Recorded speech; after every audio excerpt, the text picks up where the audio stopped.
உலகத்துக்கு தெரிந்துவிடும் என்பதால் இந்த ரகசியம். சிறப்பு கேமராக்களின் மூலம் படம் பிடித்த பொழுது மீத்தேன் குழாய்களில் மற்றும் கருவிகளில் கதிரியக்கம் இருப்பதை கண்டறிய முடிந்தது. அமெரிக்காவின் பெரும்பாலான இடங்களில் என்றைக்கும் இத்திட்டத்தினை எதிர்த்து போராட்டங்கள் நடந்து கொண்டுதான் இருக்கின்றன.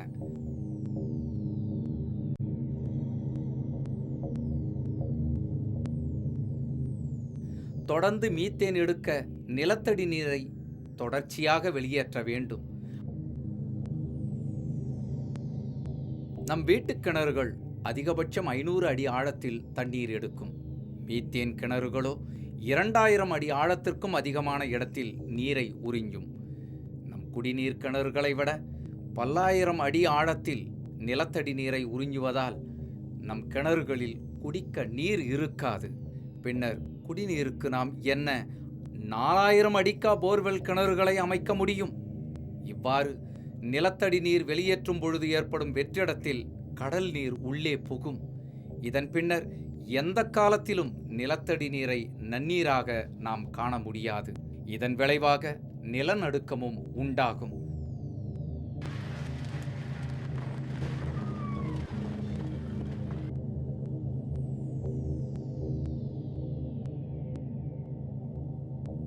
அடுத்தது என்ன? நாமெல்லாம் விஷநீரை குடிக்கிற நிலைக்கு தள்ளப்படுவோம். சாதாரண கழிவுநீர் குழாயை கூட ஒழுங்காக பராமரிக்காத, வாய்க்கால்களை தூர்வாராத நமது அரசாங்கங்களின் யோக்கியதை நமக்கு தெரியாதா?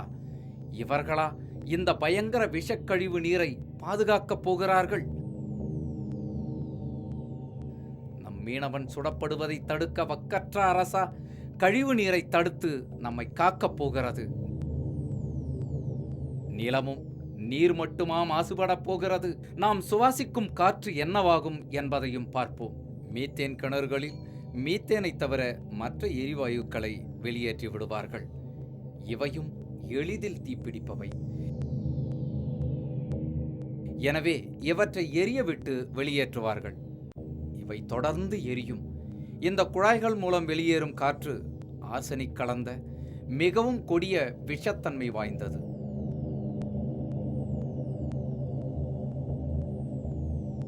சில சமயங்களில் இந்த நிலக்கரி படுகையில் தீப்பிடித்தால் அணைக்கவே முடியாது. இதற்கு சாட்சியாக ஜார்க்கண்ட் மாநிலத்தில் எரிவாயு கிணறு ஒன்று இருக்கிறது. இது தொடர்ந்து 97 ஆண்டுகளாக பற்றி எரிந்து கொண்டுதான் இருக்கிறது.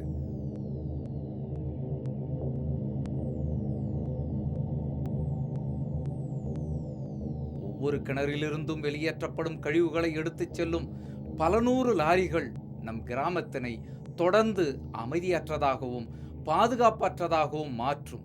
அது உங்களுக்கு சம்மதமா?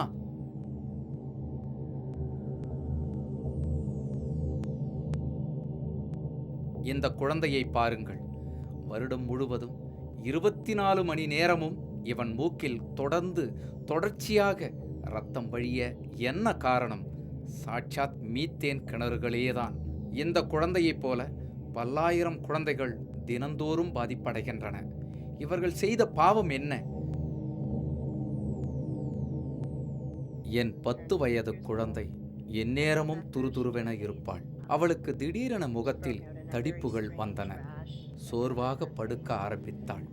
எங்கள் வீட்டிலேயே மிகவும் சுறுசுறுப்பான அந்த குழந்தையை மருத்துவமனைக்கு எடுத்துச் சென்ற பொழுது மருத்துவர்கள் இவளுக்கு இரத்த புற்றுநோய் வந்திருப்பதாக சொன்னார்கள். உடனடியாக கீமோதெரபி சிகிச்சை தராவிட்டால் சில மாதங்களில் இறந்து விடுவாள் என்றார்கள். இவர்களின் வீட்டருகே மீத்தேன் எரிவாயு கிணறு அமைந்ததுதான் இதற்கு காரணம் என கண்டறியப்பட்டுள்ளது. இந்த கொடுமைக்கு காரணமான நிறுவனமும் அதன் அதிகாரிகளும் இந்த குழந்தைக்கு பல்லாயிரம் ரூபாயை கொடுக்க முன்வந்தது தனி கதை. ஆக இவர்கள் நம்மை பற்றி என்னதான் நினைக்கிறார்கள்? நம் வீட்டு குழந்தைகள் மற்றும் நமது உயிருக்கு பணம் மட்டுமே மாற்றாகும் என்கிறார்களா? கிட்டத்தட்ட 4 TMC தண்ணீரை ஒரு முறை மீத்தேன் எடுக்க பயன்படுத்துகிறார்கள் என்றால் கழிவு நீர் எத்தனை வெளியேறும் என்பதை சிந்தித்து பார்ப்பதே பயங்கரமாக இருக்கிறது. இவ்வளவு அதிக அளவில் வெளியேறும் கழிவு நீரை சுத்திகரிக்க எந்த நிறுவனத்தாலும் முடியாது. எனவேதான் வெளிநாடுகளில் கடும் கட்டுப்பாடுகளை மீறி அருகில் இருக்கும் ஆறு, ஏரி, குளத்தில் கழிவு நீரை கலக்கிறார்கள். வளர்ந்த நாடுகளாக பறைசாற்றிக் கொள்ளும் அமெரிக்கா, ஆஸ்திரேலியா போன்ற நாடுகளிலேயே இந்த நிலைதான். இவ்வாறு மாசுபட்ட நிலம் எவ்வாறு இருக்கும் என்பதற்கு இப்படமே சாட்சி.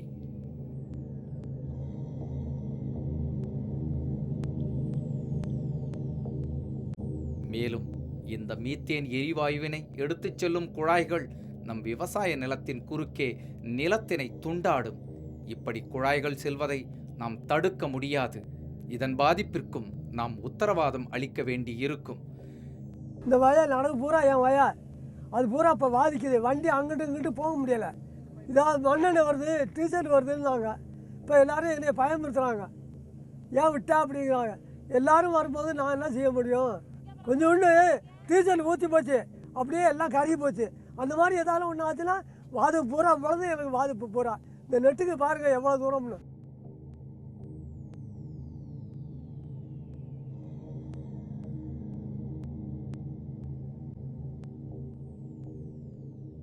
இக்குழாய்களில் பாதிப்பு ஏற்பட்டால் நாம் தண்டிக்கப்பட வேண்டி வரலாம். உலகெங்கும் இப்படிப்பட்ட அழிவுகளை ஏற்படுத்திய திட்டத்தை நமது காவிரி டெல்டாவிற்கு தாரை வார்த்த பெருமை நமது டிஆர் பாலு அவர்களையே சாரும்.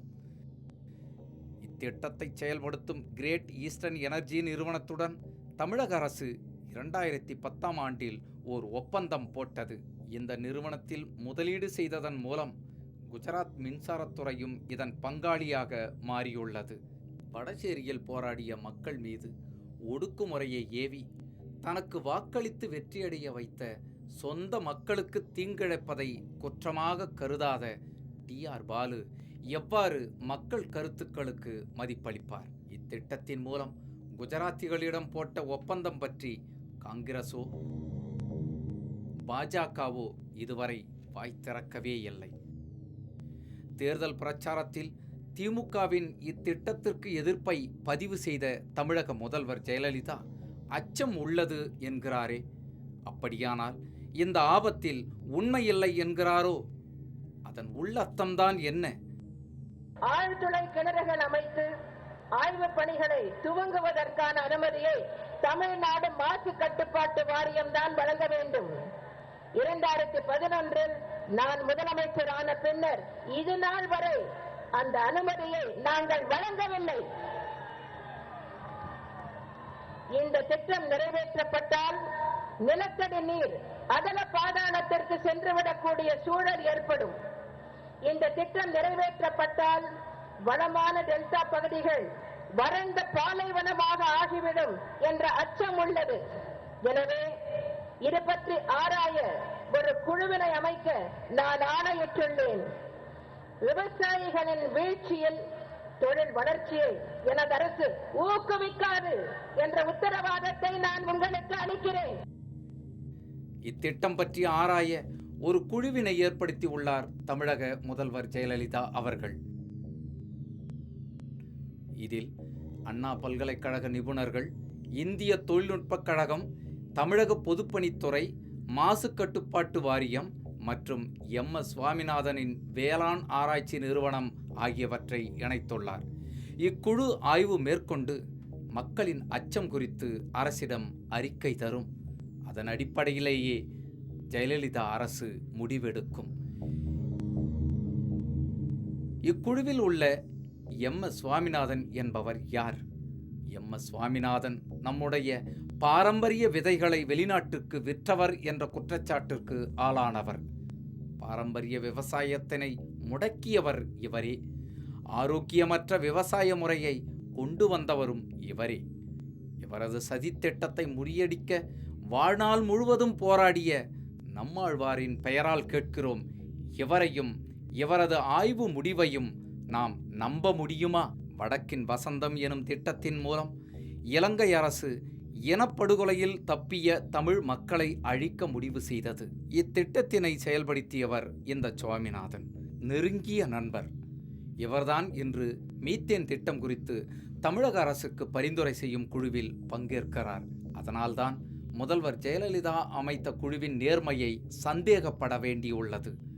வெளிப்படையாக மீத்தேன் திட்டம் அனுமதிக்கப்படாது என்று சொல்லாதவரை தமிழக அரசை நாம் நம்ப முடியாது. கூடங்குள அணு உலை எதிர்ப்பு போராட்டம் வலுவடைந்த போதும் இம்மாதிரியான ஒரு ஆய்வுக்குழுவை ஏற்படுத்தியதோடு போராட்டக் குழுவினரை நேரடியாக சந்தித்து தமது ஆதரவையும் வழங்கினார் முதல்வர். மக்கள் அச்சம் தீரும் வரை இத்திட்டத்தை அனுமதிக்கப் போவதில்லை என்றும் உறுதியளித்தார். ஆனால் நடந்தது என்ன? உதாரணத்துக்கு முதல்ல நான் மக்களோட மக்களாக இருப்பேன், எனக்கு மக்கள் தான் முக்கியம்னு சொன்ன செல்வி ஜெயலலிதா அவர்கள் அதன் பின் மார்ச் 29 சங்கரன் கோவில் இடைத்தேர்தல் முடிஞ்ச உடனே காவல்துறையை கொண்டு அடக்குமுறை ஏவி விட்டது அரசாங்கம். எங்களுக்கு அந்த 3 நாள் மின்சாரம் கிடையாது. எங்களுடைய மின்சாரம் கட் ஆகினது, செல்லில் உள்ள டவர்கள் கட் ஆகின. அதன் பின்பு குழந்தைகளுக்கு வருகிற பால் வண்டியை நிறுத்தினார்கள், ஓடுகிற பஸ்ஸை நிறுத்தினார்கள், குடி தண்ணி கொண்டு வருகிற வாகனத்தை நிறுத்தினார்கள். இப்படி எத்தனை அடக்குமுறை ஏவ முடியுமோ அதையெல்லாம் ஏவி எங்களை பெருந்தகரை என்ற ஒரு திறக்கப்பட்ட சிறைச்சாலைக்குள் எங்களை அடைத்தார்கள். தமிழகத்தில் செயல்படுத்துகிற கிரேட் ஈஸ்டர்ன் நிறுவனம் மக்கள் கருத்து கேட்பு கூட்டம் என்று ஒரு கண் துடைப்பு நாடகத்தை அரங்கேற்றவும் தவறவில்லை. பொதுமக்களிடம் கருத்து கணிப்பு கேட்கிறேன். நீங்கள் இந்த ஒரு கூட்டத்தை பாதிக்கப்பட்ட கிராம மக்களை அழைக்காமல் நகரத்தில் உள்ள ஒரு முக்கிய பிரமுகர்களை, காங்கிரஸ் இது போல் ஒரு பிரமுகர்களை அழைத்து கருத்து கணிப்பு கேட்டார்கள். அந்த கூட்டத்திலே நான் ஆட்சேபனை எழுப்பினேன். பாதிக்கப்பட்ட கிராம மக்கள் இல்லாமல் இந்த கருத்து கணிப்பு கூட்டம் ஏன் நடத்துகிறீர்கள் என்று வெளிநடப்பு நடத்தினோம். இத்திட்டம் குறித்தோ இதை செயல்படுத்துவதால் தமிழக மக்களுக்கும் மண்ணுக்கும் நேரும் அபாயம் குறித்தோ தமிழகத்தின் எந்த ஒரு பெரிய கட்சியும் இதுவரை கேள்வி எழுப்பவில்லை.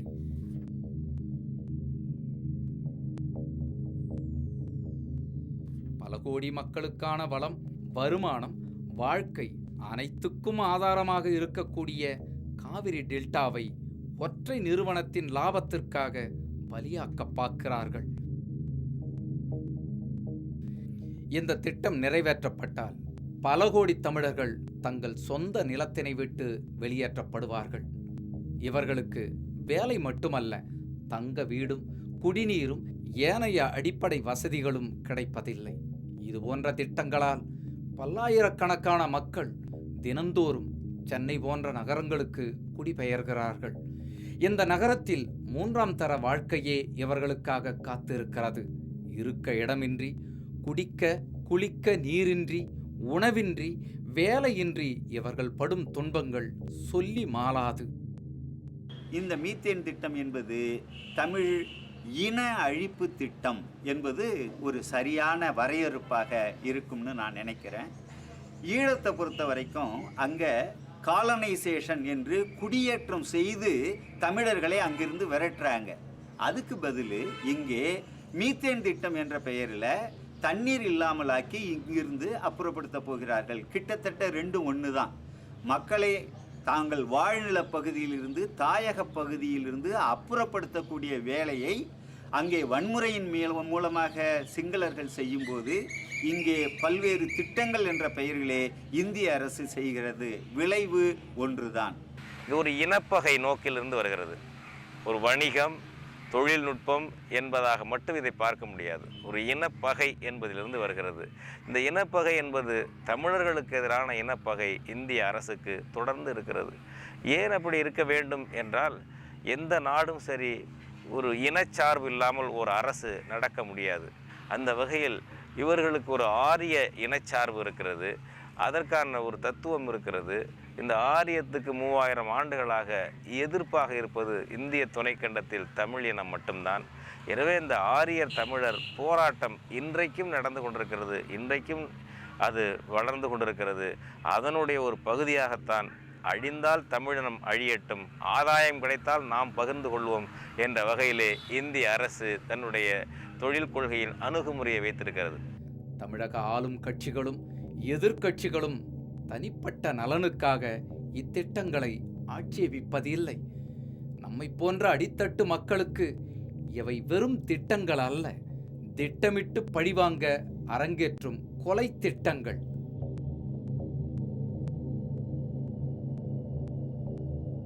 அரசின் பயங்கரவாத திட்டங்களுக்கு எதிராக நீ திரளவில்லை என்றால் வேறு யார்தான் வருவார்கள்? அதை செய்வது இப்போது இல்லை என்றால்